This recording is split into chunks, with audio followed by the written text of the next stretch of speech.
Ako'y mamamatay ngayong minamalas. Ang kulay ng langit na nanganganinag. Ibinababalang araw ay sisikat. Sa kabila niyang mapanglaw na ulap. Kung dugo ang iyong kinakailangan, sa ikadidilag ng iyong pagsilang, dugo ko'y ibubot sa isa man lamang, nang gumigiti mong sinag ay kuminang.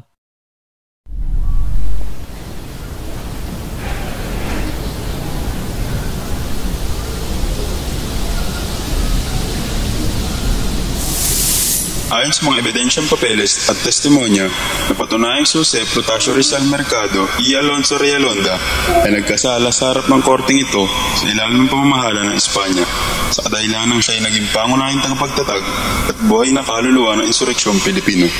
Tagapagtatag ng mga samahan, pahayagan at librong nagpapapoy at nagpapalaganap ng mga ideya hinggil sa revolusyon.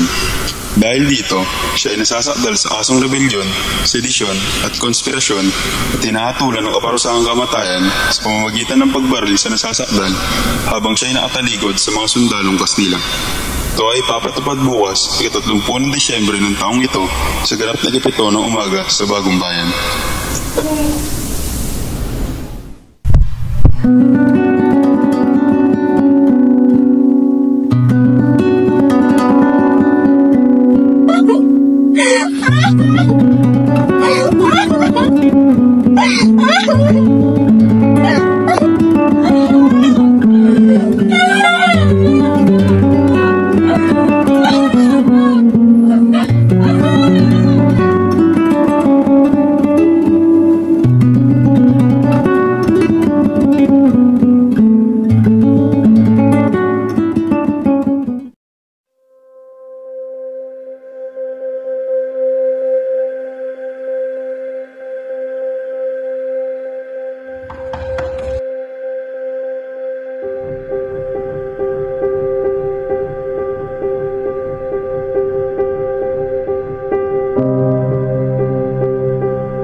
Sa aking pamilya, hinihingi ko ang inyong kapatawaran sa mga sakit na aking idinulot.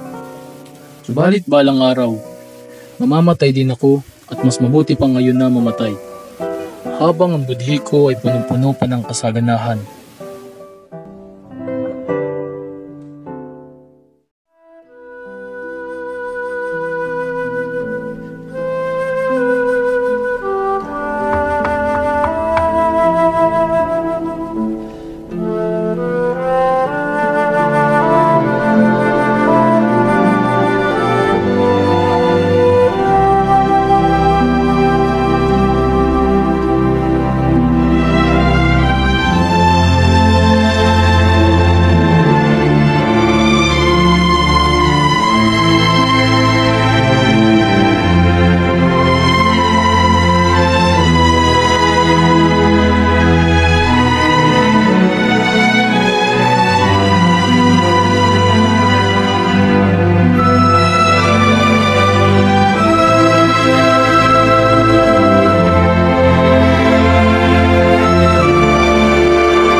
tanging ikaw.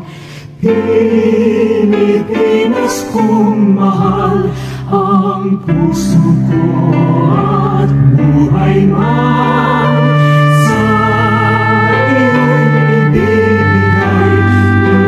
Tungkulin kong nagampanan na lagi kang paglingkuran. Ang laya mo'y mabantayan, Pilipinas kong mahal.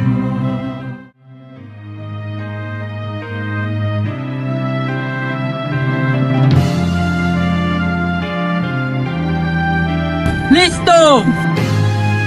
Kargar! Tapiser!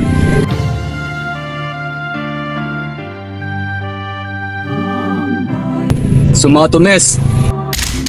Pego! Pilipinas